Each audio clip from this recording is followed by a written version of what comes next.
Well, everybody, welcome to the Tampa Bay Buccaneers Madden 20 rebuild. I know this may be episode 6, but it might as well be episode number 1, because we are about to begin our first off season of the series.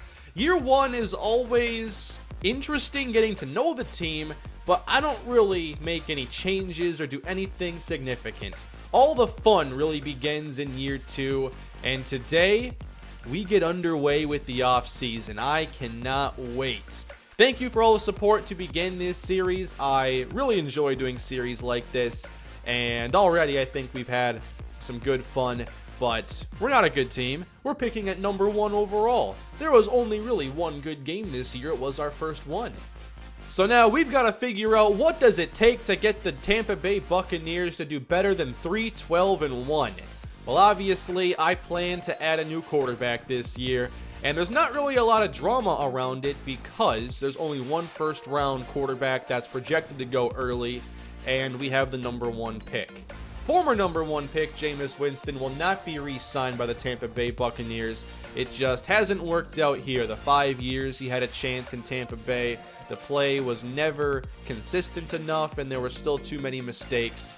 So we are moving on from Winston to begin our rebuild. Before we get too far, I just want to say that I'm not on the current patch, the one that was supposed to fix the draft pose issue that gave away developments when you draft players. I read somewhere that hasn't even fixed offline franchise, which I'm in obviously, but I know a workaround regardless. I tested it last night. As long as I move a player to the top of my draft board and I simulate the pick, whoever is on top of my board gets selected. So that's what we're doing today, meaning I won't see any ratings besides overall until the draft is over, which I think is a lot more realistic at least than seeing their ratings as soon as I hand in the draft card. So I'm not too worried about it. I can't wait to get going. So here we begin, and I will be declining a lot of these deals, especially in the case of someone like Mitch Unrein, who is 33 years old and only a 69 overall. Actually, I have to do this. I only remembered to do this like twice in the Cardinals series because I didn't really see the menu before. But here, player regression. You can only really use this right away in the offseason to see who got worse. You can't check it really any other time and get accurate numbers. So Andre Ellington down 10 overall. Cameron Brate is down 8. Jason Pierre-Paul, no. He played so well for us coming off of injury, and now this basically ruins the rest of his career. Are you kidding me? Alright, pass rusher is even more of a need now. And also, loss of 17 ratings for Levante David, 10 for Earl Watford, 27 for DeMar Dotson. I wonder if that'll adjust his contract demand. Always remember that. If you re-sign someone who's like 33 mid-season, you're overpaying pretty much every time because their fair offer should update when their ratings go down. And if you pay before the ratings go down, you paid more for less talent. DeMar Dotson wanted $13 million before, so we'll check right now what exactly he's looking for. 8. So this is where you have to play patient. I do not recommend signing most veterans mid-season if they're over 29. I might actually be willing to pay this $8 million for DeMar Dotson. We have a ton of cap space, and an 81 overall tackle is still very valuable. And in the case of Dotson, he's the number 12 right tackle. That's by definition above average. I'm pretty sure Winston's offer went up after upgrades through the season. And yeah, I'll see who signs him, but we're not giving the $100+ million to get it done. One of my favorite things about doing these series is how much I can change the team from year 1 to year 2. Expect a lot of change here. I'll make a low offer here to Daniel Ross. I don't expect him to accept it, but sometimes low-rated players will when you go below fair offer. I wouldn't mind like one more year to see what Noah Spence can do. I would offer him around $2 million. Otherwise, I will look to add someone younger or come back to him in free agency. Probably not going to negotiate here with Bo Allen. The pass rush ratings are just too low, and he's 28. We'll let Andre Ellington test. Nassib, I don't think is worth the $5-6 million a year it would take to keep him. He had 3 sacks this year, so that's another spot where I'll just get younger probably. Oh, by the way, the franchise tag on Jameis Winston would be $27 million. That's the price for quarterbacks right now. Peyton Barber. I do like Barber, but I don't think that I want to give him a second contract here. I'm probably drafting a running back today, and you can only imagine how excited I am about that. We are making a lot of changes on this team. I will not negotiate with many of these free agents. We've got to get younger and more talented at the same time. Ryan Smith, those coverage ratings are just a little too low. So I think all that leaves us with then is the combo of Barrett and Dotson. Now I could afford both, but do I like the price here on Barrett? 3 years, 22 mil. I'm personally not too comfortable with that. However, he would be our best pass rusher. That's how bad our situation is. What I think I'd rather do here is try to do like a premium 1-year deal for him on the open market. It won't work here, but a premium deal on the open market, I've done this many times. That's how I got Mookie Betts in the MLB The Show franchise I have with the Twins. But I wasn't comfortable with a 3-year deal there, especially when the last year is in regression and we still have to get him better. And this is really where Madden needs to list players like Barrett as edge rushers, because he might be the number 14 left outside linebacker, but that's not considering all pass rushers there, and we shouldn't even look at right or left in that case. And that means we're just left with DeMar Dotson, and I am willing to give him the contract, a little bit more than the fair offer, and he still says no. Maybe I should have increased the signing bonus instead of the salary, but we might come back to him. So all in all, I re-signed a grand total of I think like 1 or 2 players. Also, while he still has a little bit of trade value, I would like to add Cameron Brate to the trade block, but it looks like I have to wait a stage to do that. Oh, I almost forgot. I don't normally cut players for cap purposes. I don't end up in those situations very often, but obviously we have a couple players here getting paid a lot. The big one was obviously the deal, where is it here, for Donovan Smith. And now what would the penalty be? Wow, are we stuck with this deal for another season? All right, Donovan Smith will remain on the team then. By the way, Coach J.W. Unger got about 4K experience this year, so we're going to buy the expert scouting package. Also, it might be necessary to get the O-line free agency influence. And I should probably save the rest for something like O-line training boost. Actually, I'm not even sure I want the re-sign influence here. Can I cancel that and try it again? Expert scouting always, but development is probably the most important thing we need right now. Offensive line will be the starter. Welcome to Open Free Agency, everybody. We have 44 players on the roster. I'm adding Cameron Brate to the trade block, although I think trading him last year would have been a better idea because he wouldn't have regressed. Still, we might get something and save a little money. All right, then. This is always fun. Hopefully, there are some big names on the market. We have plenty of money, and here we go, everybody. Not a ton of high-rated players. There is Kareem Hunt. I really want defense, and there is Chris Jones available. I really need to add some players to this defense. Eric Ebron, Yannick Ngakoue. Wow, that would be a really big signing for us if we could get him. We need edge rush help. I think we have to give him an offer. 3 years, $42 million roughly. That'd be 97 points. And it's good enough for second place. We got to go a little bit higher, and we'll do that with the guaranteed signing bonus money. How about this? 98. I've got to top Dallas's bid. There we go. 102 points. It is a big offer. We have 20.9 in salary, 24 million in bonus money.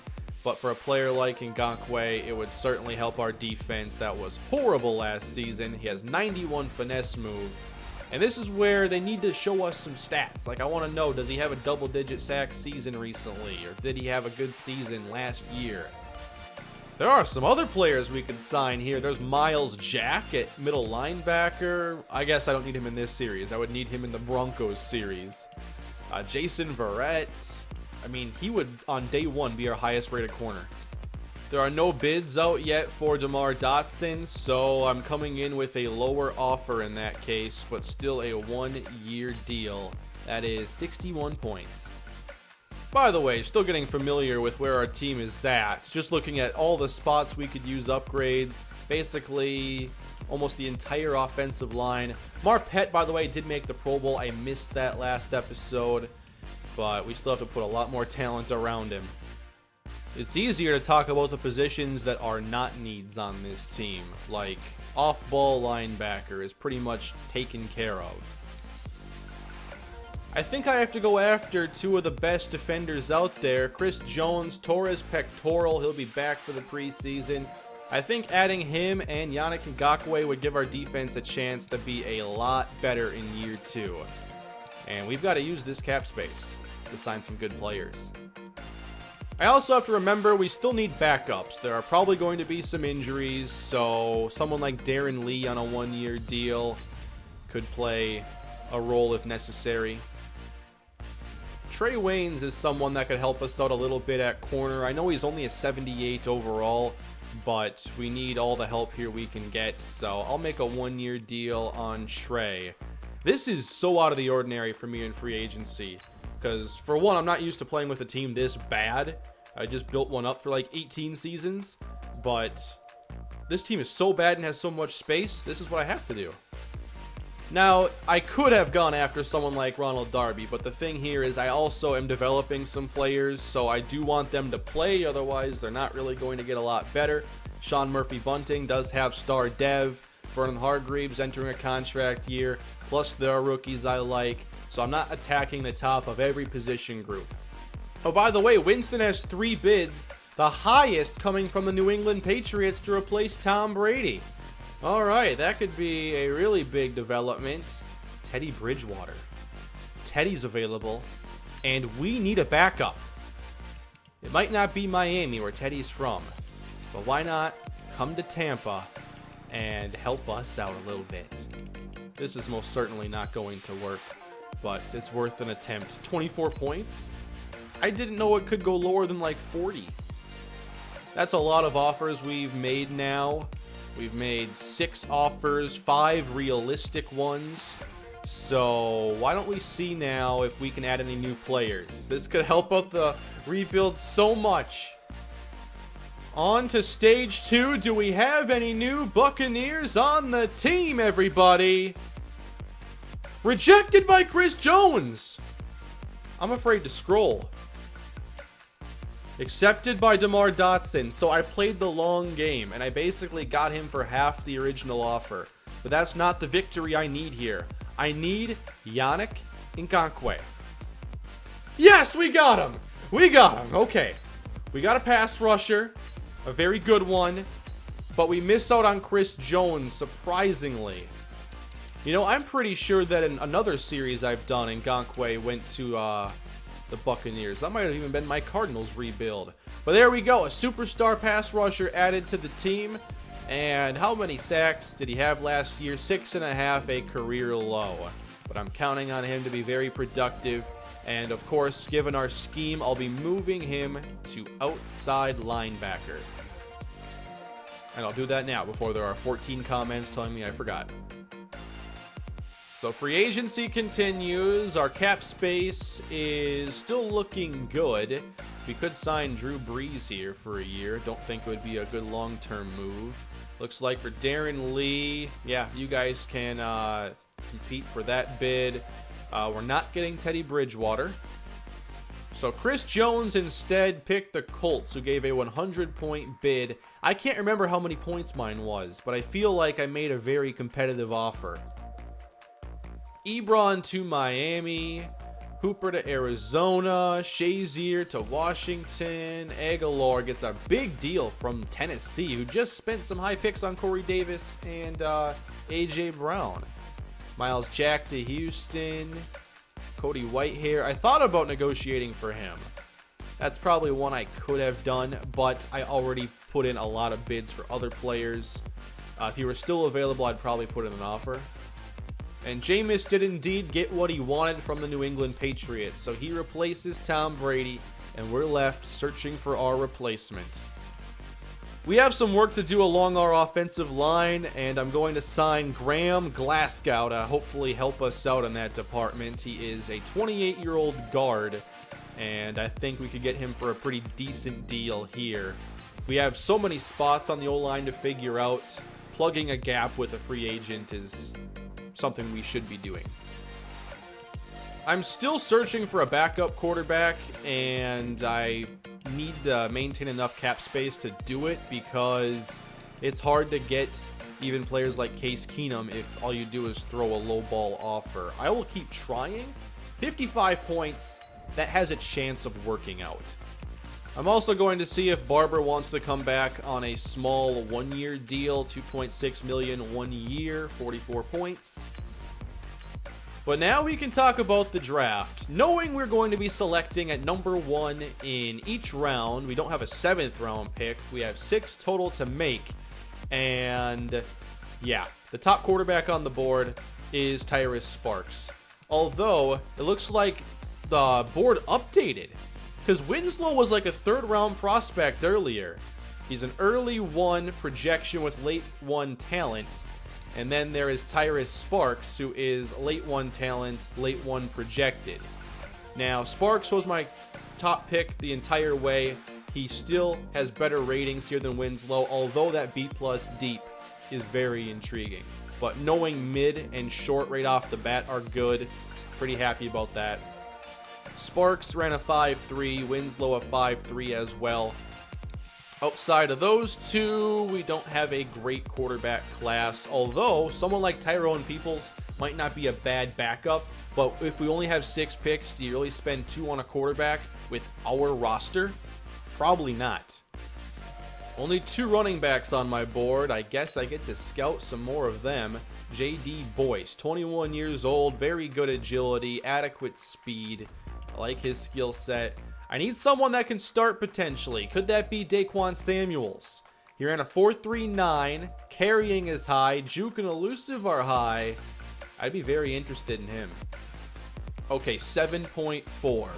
Let's talk about Jawan Hopkins here, who ran a 4.55. Very good bench with a very good 3-cone and vert.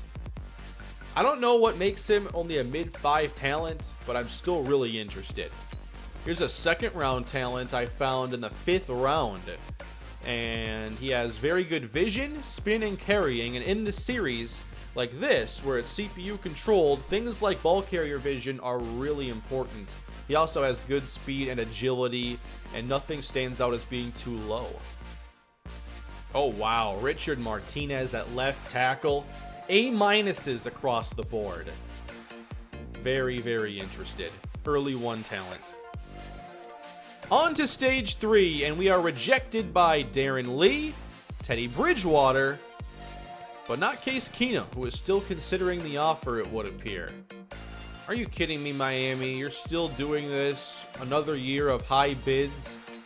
I guess I'm increasing the offer for Graham Glasgow because it is such a need.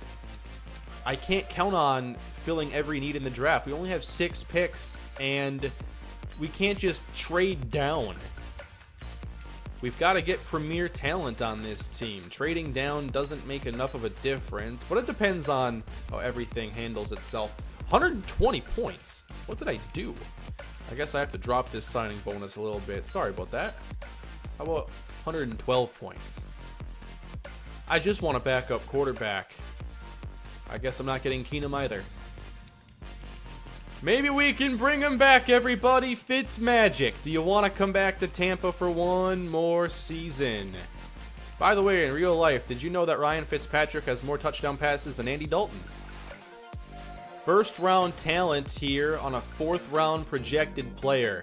Now, there was a comment on the last episode that kind of warned me that you can't just wait around for all these players. I haven't really had to do a draft yet that I'm taking super seriously until now. So I'm probably going to err on the safe side.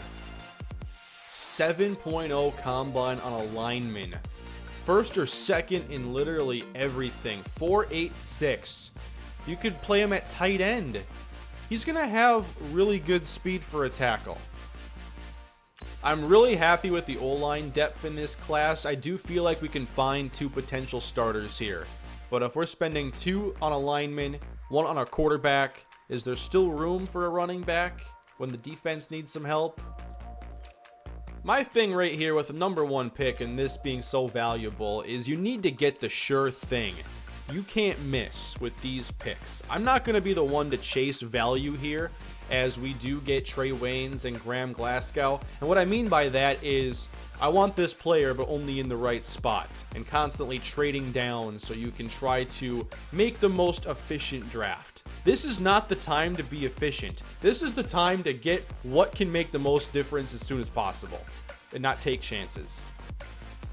So we got Trey Waynes and Graham Glasgow. That certainly helps out. Now the offensive line looks like this, with Marpet, Jensen, Glasgow, Dotson. So in that case, then maybe I only have to draft 1 offensive lineman, and we could see Donovan Smith be a backup come week 1 if I draft the right player. We also want to get a running back at some point. Got to get a quarterback, of course. And then on defense, Ngakoue is going to play end or outside linebacker in this scheme. And then I could look for another pass rusher. If not, probably looking at JPP starting at that spot. Trey Waynes gives us a little corner depth. We could just stay with the 3 we have and develop Hargreaves and Murphy Bunting.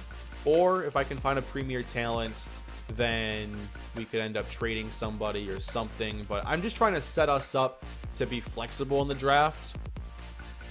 One thing I'm noticing is a lot more of the deep threat archetype receivers this year don't have like blazing fast 40s.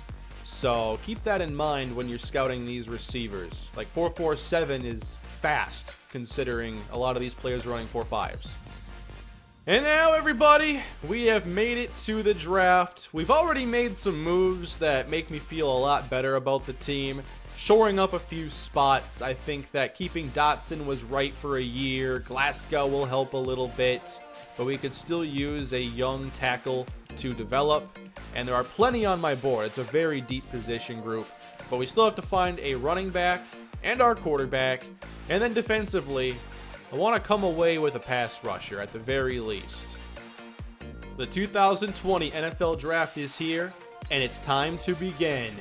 And you know what we need to do. We need to draft a quarterback.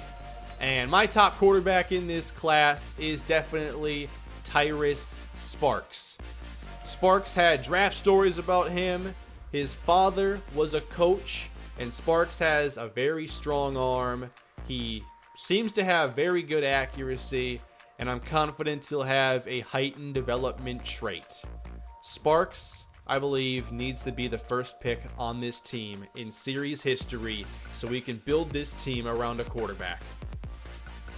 Just curious though what trade offers there are, and I wouldn't be willing to fall down very far anyway. Wow. 6. If I fell to 6, I could pick up a 1. But I am not confident. I don't know how drafting all works. Like, these offers honestly are not that bad. We could fall to 4 and pick up a future 1 and 2. Wow. Oh my. A future 1 and 2 to fall 3 spots. Wow. I don't think I can do it, because I would not be happy at all if I missed out on Tyrus Sparks. I don't know what these teams are going to do regarding quarterback. Like, Oakland could need one. Miami could need one. I can't take that chance. I can't do it. So what we're going to do, of course, on my draft board, Tyrus Sparks is the number 1 ranked player. And when I simulate forward, he's going to be our pick. And we'll learn his ratings later on, because indeed, Tyrus Sparks is our first pick. 71 overall is not as high as I expected, but I do think he'll have a high development trait. But we won't know now for a little bit. But that's the first move. We add the quarterback, and we did so not trading down to acquire all that future capital. I'm hoping Winslow goes now because it would show that these teams would draft these quarterbacks super high. But we have Tyrus Sparks. We don't know much about him yet. Alonzo Howell is off the board. Miami, Brian Bishop. And Oakland, Mike Ash. So it looks like I could have taken the trade down and then selected the quarterback. But again, I just didn't want to take the chance. I didn't know what these teams would do. There are so many players whose value doesn't match the projection. So I've got to learn this new franchise, but at least I got the quarterback I wanted. But the ratings do still worry me. Now, ratings across the board are lower this year. I think the highest rated player you'll see from this class is probably 77 or 78 overall. Our quarterback's is 71, so that's a little lower, but it's all about development. Will he develop fast? I believe he'll have a hidden trait. I'm just hoping that in year one, the ratings are good enough to get some production. But 71 overall is where we begin. But remember, 71 is not far from where Winston was. I think we let him go at 78 overall. That's all that development. He's not that far off. 71 last year would be much more of a disappointment. Now, I still could have probably traded down to get him because there's still the other quarterback available. He might even be there at our second pick at this rate. Javonte Whitaker off the board. I'm not trading up regardless because I'm not... I don't think that we can. I can't believe Winslow is still available. Wow, I really could have waited a long time. So if we check out our board, we do have some first round talents still out there and some high projections. The tackles that are going to be going later on, they do seem like they're going to be really good. And it looks like a lot of the talent I like for this spot is off the board. So I may be willing to trade down from here. Eddie Davidson, second round prospect. I don't know that I'd want to take him here top of the round. Jazeer Hollis, I do like this skill set a lot. I think that we could consider him here. And defensive end, which he would play, is a need. Mike Dexter. We do need tackle more than interior lineman right now, but he'd be a good one to add. All right, so what are the trade offers then? If we're at 33, pick one of round 2. 44, that's not enough. Certainly not enough. And that's a future 2, not even like 44 of this year. Yeah, these offers are not very good. This Browns pick is interesting, but we'd have to fall to the bottom of the round. And I just don't think that's worth it.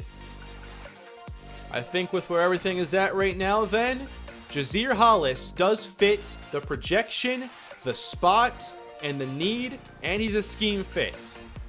So I will move him to the top of the board and simulate again. Jazeer Hollis is going to be our selection. Let's see the overall. It is 68. So again, a little lower than I was hoping for. I'm taking some high-rated players, not getting the best overalls yet. But I think that's pretty typical for the second round now. Like, I really got to get used to the new scaling. Like, 68, better than a lot of these players, although Edward Haggins, 73 overall to Buffalo. And still, Winslow's out there, isn't he? How long is he going to stay available? I thought for sure the Saints would take him after losing Drew Brees. I have no clue what these teams are doing. Like I said, it's my first draft I'm actually taking seriously and paying attention to. So already some surprise. Will Tate, yeah, I liked him. He was a third round projection in talent, 71 overall, not bad. All right, getting to the end of the round. Wow, Justin Pete, 75 overall. And getting close to our selection. Are you telling me Winslow is still there? First draft of the series? So if we want to go tackle, there are a couple players that fit this spot. I haven't really taken the time to rank these tackles yet on the board. Jerron Booker is a mid-2 in terms of talent, so it would be a good value at this spot. He is an early 3 projected. We're, of course, top of round 3. Very good agility, should have adequate strength, and I like that 2 out of the top 3 are all pass block related. There's also Andrew Medlin, who is a 3rd-round talent, but more late 3, and looks to be a better run blocker. Only 1 pass block rating here in the top. He's not quite as strong. And strength, from what I've gathered reading stuff over the years, is it looks like strength matters a lot in the running game. So an offensive lineman with high run block ratings but lower strength, I'm not so sure about that combination. I'd like higher strength for those guys. Cedric Robbins also has 2 of his top ratings here for pass blocking. Impact block also plays a role in pass blocking, but it sure looks like the pick to make here is Jerron Booker from Minnesota. Robert Patterson is also interesting, though. He does have high strength because of the high bench, good speed, good lead block, good run block. Pass block power is pretty high. Now, I could come back later on to take another tackle, potentially. Like, we only need 1 right now to start over Donovan Smith, but DeMar Dotson will be replaced probably after next year. But then there's B+ pass block here. It's broken down into so many ratings now. Good impact, good run block power.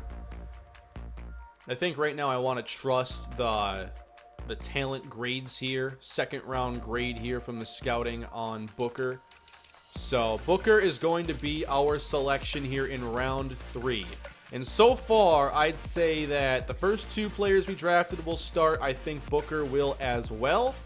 We'll have to see. Jerron Booker will be the selection here. And there it is. 68 overall. Which is like the same as Donovan Smith, who is on a huge contract. So now, as Winslow goes off the board at 70. So I did take the highest rated quarterback, but I took him much earlier than I actually needed to. And I didn't really have any way of predicting that to happen. This is the kind of thing I saw as time went on in my Cardinals series. Like, there were just too many good quarterbacks in the 80 overall range so that no one ever had the draft one. And I don't think that's the case in this series. So I'm really confused about that. Like, why the Saints didn't take a quarterback. Who is their quarterback? There goes Juwan Hopkins, by the way, 63 overall to the Giants. Lower overall than I expected, which pretty much every player has been to this point.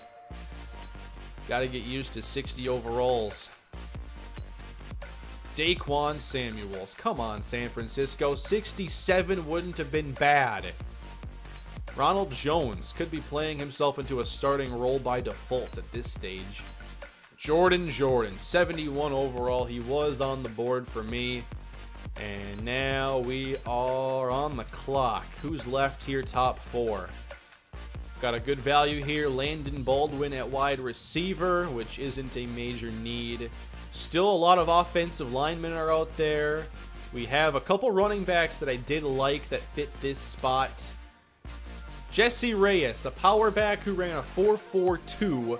High strength is there, maybe average agility, but high trucking, break tackle, very intriguing. Looks like power backs have more speed this year. And then JD Boyce, combine grade not quite as good. The grades are really good on these power backs, by the way, but not very strong. Really just going to be an elusive scat back. And then Larry Jacobs, who I think I'd like a little bit more than Boyce. Boyce doesn't have the blazing speed. Like, he doesn't have much strength. 4.53 isn't slow, but it's not fast enough for me. Larry Jacobs ran 4.43. Decent bench, decent 3-cone and 20-yard shuttle, high vision, We don't know the vision on Reyes. So this is a tough one for me. I think I'd be more likely to take Reyes because I know he's super strong. Plus that speed, I'd be really interested in the back he could become eventually. There are a few running backs ranked higher than them. I'm not sure if they are talent-wise, though. Like, Cole had a 5.2 combine. I can't imagine that he's actually a talent grade higher than these two. So I think they're the next backs off the board. So if I go running back here, could I come back in the 5th maybe and get a lineman? I should. I should be able to, especially with multiple options. So I think that's going to be my plan.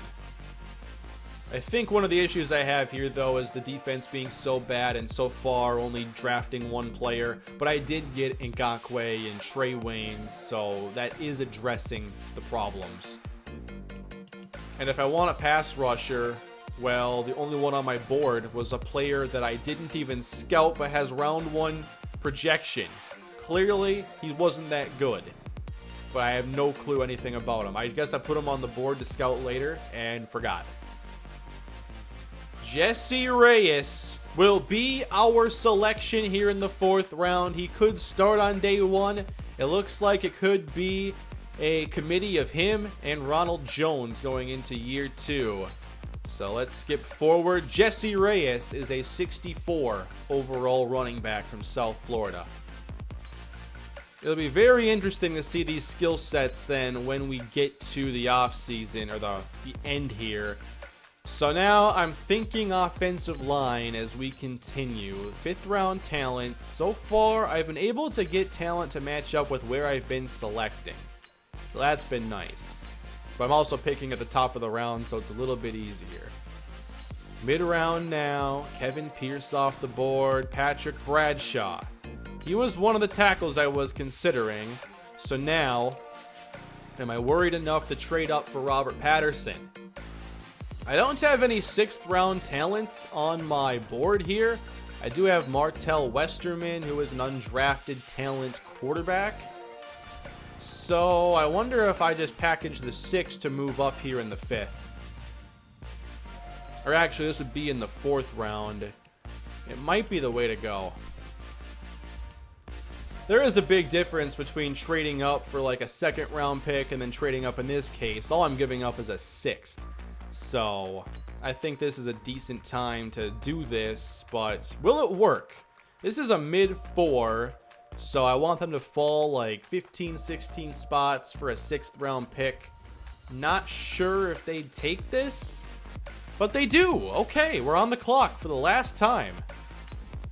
I like Robert Patterson a lot. 5th round talent, they say, but high strength, good lead block, run block, pass block, power. So he's a pass protector archetype, but his top 3 and his combine leads me to think he'd be a really good run blocker. I always like to find players like this. So their archetype, you count on that being pretty good, but if they show they're good at other things, then you're looking at a more complete skill set. And there's only so much you can do with this information, so I'm trying to get as much as possible. Like when I look for a possession receiver and I see they run a 4-4-3. That's really interesting to me. So Patterson here, I like to add him, but I'm not sure he'll play in year 1. And that would end a very heavy offensive draft. Robert Patterson is the pick. He's a 67 overall, and that ends the draft for us very early. So ultimately 5 picks, 4 on the offensive side, 2 linemen, a running back, a quarterback, and then a defensive lineman. This makes the additions of Trey Waynes and Yannick Ngakoue very big. It was already a great move to get Ngakoue, I felt, but Trey Waynes, I could have gone past that one to maybe look in the draft, but I didn't know if it would work out. I like the top corners. There were some guys in the 3rd round, but ultimately, I do kind of like how I handled the draft outside of, you know, not being able to predict that quarterbacks wouldn't go until the 3rd round. So I took one at 1-1 and could have traded down for a lot of future capital. Nothing that would have helped us this year, unless I turned a future 2 into a current 1 or something like that. But that's just part of learning the process here in this game. Wasn't sure how different it would be. But the draft now over, and now we haven't even seen anything beyond overall ratings. So there's still a lot of drama here. So the big question now, the overalls are not high, but are the developments? Tyrus Sparks, pick number 1 overall. Sparks, hidden development, great sign right off the bat. And only 2,700 experience to upgrade for the first time. Tyrus Sparks, 92 throw power, and that's A+. 84 medium accuracy, needs work deep and short. All right. So on day 1, we have a quarterback that does need a lot of work. He's number 34 ranked in the league. I'm excited to see him play. Any other hidden developments? Jazeer Hollis up next, their only defensive pick. Hollis, normal development. 22 years old from Indiana. 77 power moves, decent speed and acceleration. There's a chance that Hollis plays very early. Next up, Jaron Booker at left tackle. Could start on day 1. He too has normal development. 22 years old from Minnesota. Booker, very good strength and high pass block power and finesse. The run blocking needs a lot of work. And then Jesse Reyes, who could play a lot on day 1 at running back. Hidden development. Okay. 64 overall, but only 1,900 experience to upgrade. Reyes has 91 speed to go with good break tackle and strength. While he does have speed, he doesn't necessarily have elusive moves here. So we have a running back that can at least get downhill, break some tackles, and do it with some speed. I'm pretty happy about that. I can't wait to see him play. And then our final pick, Robert Patterson, 67 overall, normal development tackle. And he could be starting as early as next year. He's a better run blocker. I like that we got one tackle who's much better in pass blocking and one who's better in run. Patterson will be still backing up this year, hopefully getting a couple development points, and then we'll hopefully be in line to start. But that is our draft. What did you think of it? I think that it's easy to be disappointed, but you got to remember the overall differences compared to a year ago. And it doesn't look like there were a lot of high overall players to begin with. So let's sort it here. The highest, Richard Martinez, 79 overall, went at first round pick 26. So here's what the top player in the class looks like in terms of skill set. Hidden development on him. Very good strength and a balanced skill set. Very good ratings to start. Alonzo Howell went at number 2. Hidden development, 81 speed, 77 power. Not bad. So the quarterback I passed on, the Take Sparks. Zachary Winslow is a 70 overall. He too has hidden development. Winslow also has his highest accuracy at medium. Same throw power, but worse short accuracy. So it'll be interesting to see what developments these two end up with. 84 injury, by the way. I didn't think to check that on Sparks. 84 injury for Winslow. Sparks has, hopefully much higher, 88. Here are the fastest players from this class. A lot of receivers and corners. Daquan Samuels, though, to San Francisco. Normal dev. 93 speed, good elusiveness. But Reyes, the hidden development, I cannot wait to unlock that. Just looking for standouts now and trying to figure out as far as like top of the class what ratings look like this year. Definitely different than years past. I like the change overall. 92 throw power was the best you're going to do this year. 84 short accuracy here for Logan Nichols to the Bengals. Normal development on him. Tyrus Sparks tied for best throw under pressure. How about deep accuracy? Winslow ahead of Sparks. Sparks had the best medium accuracy. Looks like Ray Ledford also has decent ratings. He's normal development though. Javonte Whitaker, 83 finesse. And 78 power was the best you could do. For coverage, 79 man and 74 zone. So Jordan thought about taking him at some point. He just went too early. Some players came in with 40 morale too, which actually decreases some ratings. And then the highest is 59. I'm not sure how that is determined. And looking for the fastest player that isn't like a running back or a safety. I'm looking for a linebacker. Damian Polly, 86 overall. Ronald Poole, 86 speed. How about, there was a tackle I know that had really high speed. I don't think it'll be in the 80s, but I wanted to find it. 76 overall, 90 strength, good speed, acceleration. By the way, the Saints did not select a quarterback, so I wonder who their quarterback is even going to be. We must sign a quarterback now that we've made it to the preseason, and Ryan Fitzpatrick is returning to the Tampa Bay Buccaneers. And here is how the depth chart looks now. We could still look at running back. Ronald Jones and Jesse Reyes. Obviously, they're not very high overall. So do we bring in someone else to share some of that workload and give us a little more run production? We're already having a rookie start at quarterback. Tyrus Sparks will indeed start on day one. And I don't know if it's going to be a great deal having a rookie quarterback here with low-rated running backs, but at least the offensive line should be much improved. I do want Booker to start over Donovan Smith, and I think our offensive line could be better this year. Now on defense, I'm happy about the addition of Yannick Ngakoue. We could use another pass rusher, but overall I feel the defense is indeed better. I thought we would maybe make a couple more upgrades this year, but only made 5 selections overall. And I did what I could in free agency. Got turned down by Chris Jones. That was a little unlucky.